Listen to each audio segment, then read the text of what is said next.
Congress party द्वारा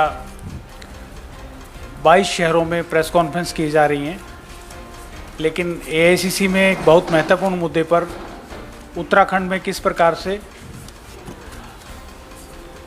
बंदर बांट की गई है, किस प्रकार से घोटाले किए गए हैं, उस बात को लेकर आदरणीय श्री देवेंद्र यादव जी हमारे इंचार्ज हैं उत्तराखंड के, श्री करण महाराज जी प्रदेश अध्यक्ष हैं उत्तराखंड के, और डिप्टी सीएलपी भुवन चंद कापरी जी आपके बीच में हैं, वो अपनी बात कहेंगे। मैं सबसे पहले अनुरोध करूंगा देवेंद्र यादव जी से वो अपनी बात कहें। यादव जी।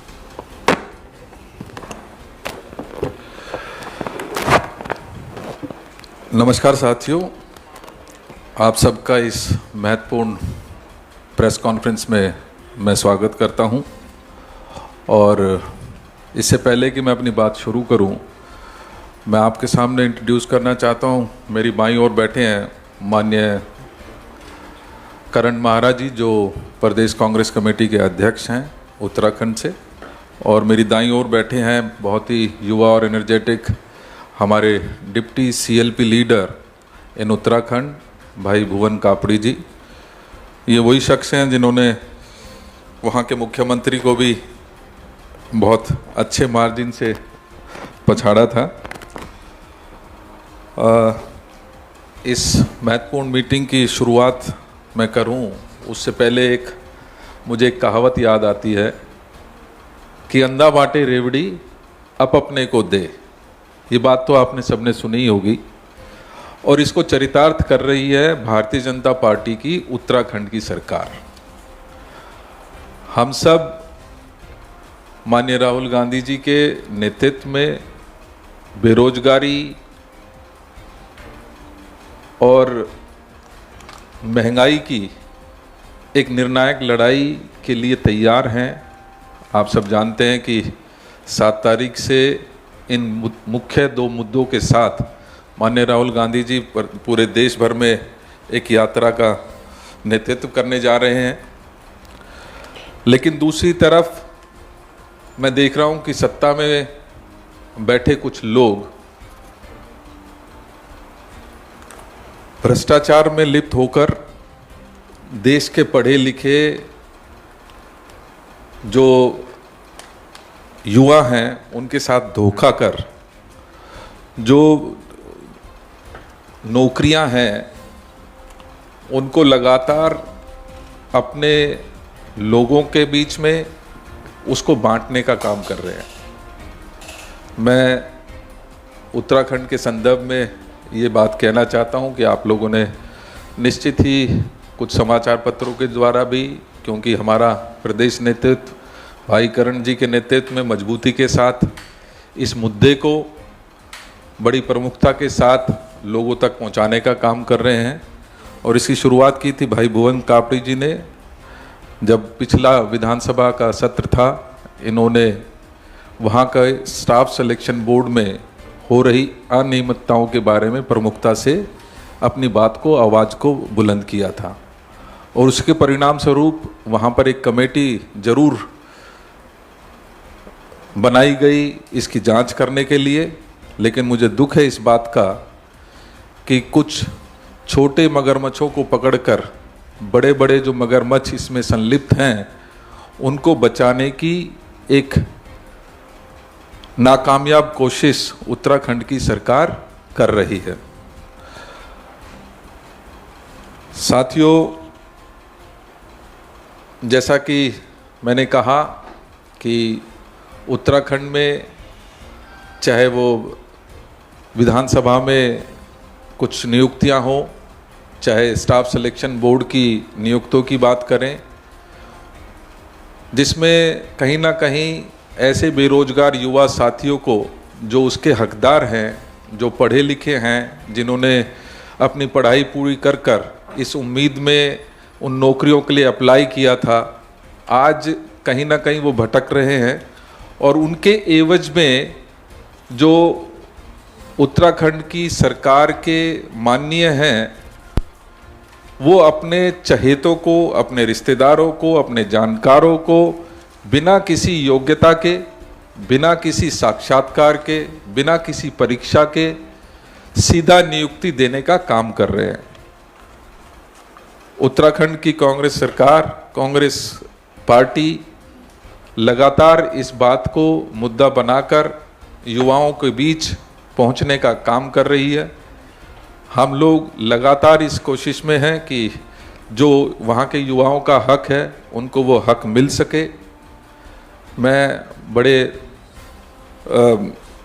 आप सभी के माध्यम से जहाँ उन युवा साथियों को अपील करना चाहूँगा कि वो इस लड़ाई में मजबूती के साथ सामने आए।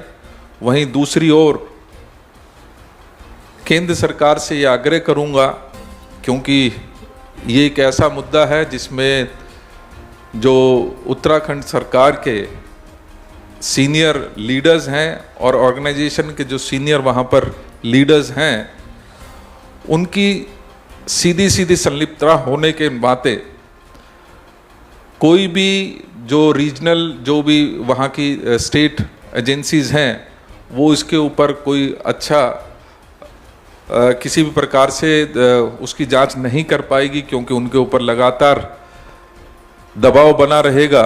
लिहाजा हम भारत सरकार से ये आग्रह करना चाहते हैं कि इस पूरे मामले का, जिसका विस्तार से भाई करण जी और भुवन जी इस बारे में चर्चा करेंगे, उस सारे मामले को लेकर हम सीबीआई की जांच की यहाँ से आपके सामने हम बात करना चाहते हैं कि हमने लगातार कोशिश की है और केंद्र सरकार को भी ये लिखा है कि इस जांच को निश्चित ही केंद्रीय जांच एजेंसी सीबीआई के द्वारा इसको देखा जाना चाहिए। दोस्तों, आप जब जानते हैं कि आज पूरे देश में एक जो फ्री रेवड़ियाँ बांटने की बात है वो माननीय हमारे प्रधानमंत्री करते हैं। मैं स्पष्ट कर देना चाहता हूँ कि रेवड़ियाँ वो नहीं है कि जो गरीब के पेट में अन्न जाता है उसको फ्री राशन दिया जाता है, या किसान को उसके हक की लड़ाई, उसकी जो उपज है उसका सही मूल्य मिलना रेवड़ियाँ नहीं है। रेवड़ियाँ सही मायने में ये है जहाँ पर बिना किसी साक्षात्कार के, बिना किसी टेस्ट के, जो सरकार में बैठे लोग हैं वो अपने निजी फायदे के लिए अपने लोगों को कहीं ना कहीं डायरेक्ट नौकरियां देकर उनको रेवड़ियों के रूप में बांटने का काम कर रहे हैं। तो हम इस मंच से आप सभी से आग्रह करेंगे कि जो हमारे माननीय प्रधानमंत्री हैं, केंद्रीय सरकार है, वो इस पूरे मामले की सीबीआई जांच करे। धन्यवाद। मैं आग्रह करूंगा भाई करण जी इसके बाद अपनी बात रखें। नमस्कार साथियों, उत्तराखंड में इस समय एक जलजला सा आया हुआ है। विभिन्न विभागों की भर्तियों में घोटाले सामने आ रहे हैं, जिसमें आदरणीय भुवन कापड़ी जी जो हमारे डिप्टी लीडर हैं, उन्होंने अधीनस्थ चयन आयोग जो उत्तराखंड का है उसमें भर्तियों को लेकर घोटाला उजागर किया था, जिस पे प्रदेश कांग्रेस कमेटी ने सचिवालय घेराव किया और एसटीएफ की जांच बैठी, जिसमें अभी तक लगभग 28 लोग गिरफ्तार हुए हैं। और एक बहुत सोची समझी रणनीति के तहत हाकम सिंह जो बीजेपी का जिला पंचायत सदस्य था और उनका पार्टी का सदस्य था, उसको एक बड़े मछली के रूप में दिखाया जा रहा है, जो अपने आप में जनता की आंखों से धूल झोंकने की एक कार्रवाई के रूप में मैं देखता हूं। हाकम सिंह एक खानसामा था जो एक आईएएस अधिकारी के यहाँ खाना बनाने का काम करता था आज से कुछ वर्ष पूर्व, लेकिन अचानक वो इतना बड़ा हो गया कि एक रिजॉर्ट का मालिक हो गया और अकूत संपत्ति का मालिक है और जिला पंचायत का सदस्य भी है। लेकिन हाकम सिंह एक बहुत छोटी मछली है जो बड़े मगरमच्छों के सिखाने पे सारा काम करता है, ऐसा हमारा मानना है कांग्रेस का। और इसके बहुत सारे कारण हैं। 2016 की जो उत्तराखंड अधीनस्थ चयन आयोग की भर्तियों में जो घोटाले की बात आई थी, इस विषय को जब मैंने 2017-18 में विधानसभा में उठाया तो उस समय के तात्कालिक जो अध्यक्ष थे RBS रावत, उनके ऊपर 2 सदस्यों ने इस्तीफा इस बात को लेकर दिया कि अध्यक्ष जी की मिली भगत से धांधलियाँ हो रही हैं नौकरी में। और तात्कालिक संसदीय कार्य मंत्री आदरणीय प्रकाश पंत जी जो अब हमारे बीच में नहीं रहे, उन्होंने विधानसभा की कार्रवाई में ये माना कि इसमें कॉपीज़ में टेम्परिंग हुई है और कॉपीज़ जो हैं वो ट्रेजरी में संभाल के रखे गए हैं, दोषियों के खिलाफ कार्रवाई होगी। लेकिन तात्कालिक भारतीय जनता पार्टी की सरकार ने पूरी जांच को दबा दिया और वहीं से हाकम सिंह का उदय हुआ। क्योंकि आपकी जानकारी में ये लाना आवश्यक है कि हाकम सिंह का पहली बार नाम RBS रावत जी के फॉरेस्ट के बड़े अधिकारी होते हुए फॉरेस्ट भर्ती में पहली बार उसके नाम पे FIR हुई थी। और जब तक हाकम सिंह का अपने बड़े नेताओं और अधिकारियों के संग संबंधों का खुलासा नहीं होता, तब तक बड़ी मगरमच्छ जो इसमें शामिल हैं उनका पर्दाफाश होना मुश्किल होगा। दूसरा, विधानसभा में बहुत बड़े पैमाने पर भर्तियों में घोटाला हुआ है, जिसके लिए मैंने जब राज्यपाल जी से हमारी मुलाकात हुई थी, कांग्रेस की तरफ से हमने मांग की है कि जिस दिन से राज्य का गठन हुआ है, उत्तराखंड राज्य का, उस दिन से जितनी नियुक्तियां विधानसभा में हुई है उन सब की जांच होनी चाहिए। आपको जानकर आश्चर्य होगा, इस समय वर्तमान में जो भर्तियों में घोटाला हुआ है उसमें प्रदेश के मुख्यमंत्री के नज़दीकी PROs, उनकी पत्नियों, जो विधानसभा के अध्यक्ष हैं उनके नज़दीकी उनके OSD के दो साड़ू भाइयों की पत्नियों की नौकरी लगना, आदरणीय भगत सिंह कोश्यारी जो राज्यपाल हैं उनकी सगी भतीजी की नौकरी लगना, यदुवीर सिंह जो प्रांतीय प्रचारक हैं भारतीय RSS के, उनके भाई की, उनके भतीजी की और उनके ड्राइवर की नौकरी लगना। शायद ही कोई मंत्री ऐसा बचा है जिसके OSD या PRO के परिवारजनों की किसी की नौकरी नहीं लगी हो। तो ये इतना बड़ा मामला इस विधानसभा में चल रहा है। मैं अध्यक्ष जी के उस बात को सुनकर आश्चर्यचकित हूँ जिसमें उन्होंने ये कहा कि हाँ हमने लगाई, आवश्यकता के अनुसार लगाई है, जो निराधार है। क्योंकि विधानसभा जब कार्रवाई चल रही होती केवल उतने समय के लिए आप किसी को टेम्परेरी अपॉइंट कर सकते हैं। ये टेम्परेरी अपॉइंटमेंट्स नहीं है। टेम्परेरी अपॉइंटमेंट्स का नियम है कि जो संविदा में लगेगा उसको केवल बेसिक पे और DATA मिलता है, लेकिन इसमें पूरी सैलरी दी जा रही है। साथ में टाइप 2 और टाइप 3 के मकान भी इनको आवंटित हो गए हैं, जो अपने आप में साबित है कि नियत कहाँ है। मैं धन्यवाद देना चाहता हूँ अपने आदरणीय पूर्व अध्यक्ष आदरणीय राहुल गांधी जी को कि इन्होंने पूरे मामले का संज्ञान लिया और हम लोगों को दूरभाष से भी, और उन्होंने प्रेस में भी लोगों को ये बात कही कि ये बहुत बड़ा घोटाला है। और हम लोगों से ये कहा है कि हम लोग पूरी ताकत से लड़ें और पूरी कांग्रेस पार्टी साथ है। उनके संज्ञान लेने से हमको हिम्मत मिली है और उन्होंने भारत जोड़ो यात्रा के तहत इस विषय को, बेरोजगारी और भ्रष्टाचार को मुख्य मुद्दा आपने उसमें लिया है। हम उनका बहुत बहुत धन्यवाद देते हैं। भाई भुवन कापड़ी जी।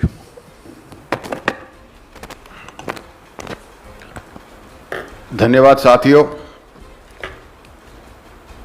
उत्तराखंड अधीनस्थ सेवा चयन आयोग UKSSC,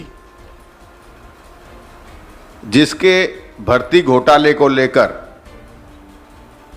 15 जून को विधानसभा में हमने तथ्यों के साथ, सबूतों के साथ ये प्रस्तुत किया कि UKSSC लगातार भर्तियों में अनियमितताएं बरत रहा है, घोटाला कर रहा है। इसके खिलाफ CBI की जांच होनी चाहिए। UKSSC 80,000 बच्चों का फॉरेस्ट गार्ड की भर्ती करवाता है और 18 पालियों में करवाता है। 18 पालियों में किसी भर्ती को कराना सीधे सीधे कहीं न कहीं भ्रष्टाचार का संदेह उसमें पैदा होता है। वहीं लोक सेवा आयोग उत्तराखंड में 2,56,000 बच्चों का एग्जाम एक दिन में कराता है, इसलिए हम इसमें व्यवस्था का भी प्रश्न नहीं उठा सकते। उसके बाद 1800 क्वेश्चनों में से 332 क्वेश्चनों को डिलीट कर देता है। तो बहुत सारा भ्रष्टाचार दिखाई दे रहा था। तो हमने CBI जांच की मांग करी, अध्यक्ष जी के नेतृत्व में सचिवालय का घेराव किया। उसके बाद उत्तराखंड में जांच शुरू हुई। जांच शुरू होने के बाद STF ने जांच शुरू करी। उसमें जैसे जैसे जांच होती रही, अभी तक 28 गिरफ्तारियां हो चुकी हैं। उन गिरफ्तारियों में जिसे मुख्य अभियुक्त अभी एसटीएफ बता रहा है, उसके साथ कई बड़े अधिकारियों, कर्मचारियों, कई बड़े सफेद पोश लोगों का नाम जुड़ रहा है। साथ ही उत्तराखंड और उत्तर प्रदेश, दो राज्यों की संलिप्तता इसमें दिखाई दे रही है। गिरफ्तारी भी हुई है। दो राज्यों की संलिप्तता होना और प्रदेश के बड़े बड़े हुक्मरानों का, सफेदपोशों का, प्रभावशाली लोगों की संलिप्तता जो स्पष्ट दिखाई दे रही है, उससे यह पता चलता है कि एसटीएफ के अधिकार जो हैं वो सीमित हैं, राज्य के लिए है। और एसटीएफ के ऊपर जो अधिकारी बैठे हुए हैं, जो नेता बैठे हुए हैं, उनकी संलिप्तता दिख रही है। इसलिए इस जांच का अब सीबीआई को ट्रांसफर करना अनिवार्य है। और साथ ही हम यह भी कहना चाहेंगे, एक राष्ट्र, एक विधान, एक संविधान का नारा देने वाली पार्टी एक तरफ पश्चिम बंगाल में शिक्षक भर्ती घोटाला होता है, वहां भाजपा की सरकार नहीं है तो सीबीआई जांच होती है। वो तो एक ही राज्य का मामला है। यहां दो राज्यों का मामला स्पष्ट दिखाई दे रहा है और सारी भर्तियों में घोटाला दिखाई दे रहा है, चाहे वो फॉरेस्ट गार्ड की भर्ती हो, चाहे वो लेक्चरर की भर्ती हो, चाहे वो क्लर्क की भर्ती हो, चाहे वो ग्राम पंचायत अधिकारी, ग्राम विकास अधिकारी की भर्ती हो, चाहे वो बीडीओ, बीपीडीओ की भर्ती हो। खुलेआम 28 लोगों की गिरफ्तारी हो जाती है, सरकार सीबीआई को ट्रांसफर नहीं करती है। साथ ही इस भर्ती की आग जब प्रदेश में लगती है तो विधानसभा भर्ती घोटाला भी सामने आता है, जिसमें मुख्यमंत्री के रिश्तेदार और ओएसडी, उनके साले को लगाया जाता है बैकडोर से। दूसरे पीआरओ हैं, उनके बीबी को लगाया जाता है। तीसरे पीआरओ हैं, उनकी बीबी को लगाया जाता है। महामहिम राज्यपाल की भतीजी को लगाया जाता है। बहुत सारे मंत्रियों के ओएसडी और उनके जो ओएसडी हैं, उनकी पत्नियों को, जिनके नाम भी बहुत सारे हैं। पूर्व प्रदेश अध्यक्ष मीनाक्षी शर्मा है, पूर्व भाजपा प्रदेश अध्यक्ष कैबिनेट मंत्री मदन कौशिक के पीआरओ आलोक शर्मा की बीवी हैं, प्रांजल नेगी जी हैं। बहुत सारे ऐसे नाम हैं। तो एक तरफ यूके ट्रिपल एससी का घोटाला जहां सामने आ रहा था, वहीं विधानसभा में सारे प्रदेश की सरकार, भाजपा के मुख्यमंत्री से लेकर सारे मंत्री, नवरत्न, विधानसभा घोटाले में कहीं न कहीं संलिप्तता दिखाई दे रही है साफ साफ। तो उसके बाद हम कैसे भरोसा कर सकते हैं कि राज्य की एजेंसी इसमें जांच कर कर इन हुक्मरानों को जेल भेजने का काम करेगी? इन सारे तथ्यों को देखते हुए हम केंद्र सरकार से, माननीय प्रधानमंत्री जी से मांग करते हैं कि उत्तराखंड में जो देवभूमि को कलंकित करने का काम भारतीय जनता पार्टी की बैठी हुई सरकार ने किया है, जो देवभूमि के युवाओं के भविष्य को, मेहनत को बेचने का काम इस सरकार ने किया है, उस देवभूमि को न्याय दिलाने के लिए, उस देवभूमि के युवाओं को न्याय दिलाने के लिए अब इस जांच को सीबीआई को दिया जाना चाहिए, जिससे कि उत्तराखंड के साथ न्याय हो सके। हम आप सब लोगों से, उत्तराखंड में हमारे मीडिया के बंधुओं ने हमारा बड़ा सहयोग इसमें किया, लेकिन अब बात ये सीबीआई की है, केंद्रीय जांच एजेंसी की है। तो हम आप लोगों से ये उम्मीद करते हैं कि आप लोगों के सहयोग से ही हम इस लड़ाई को आगे लड़ पाएंगे और सीबीआई जांच की तरफ ले जा पाएंगे। आप सब लोग यहां पर आए, इसके लिए बहुत बहुत धन्यवाद।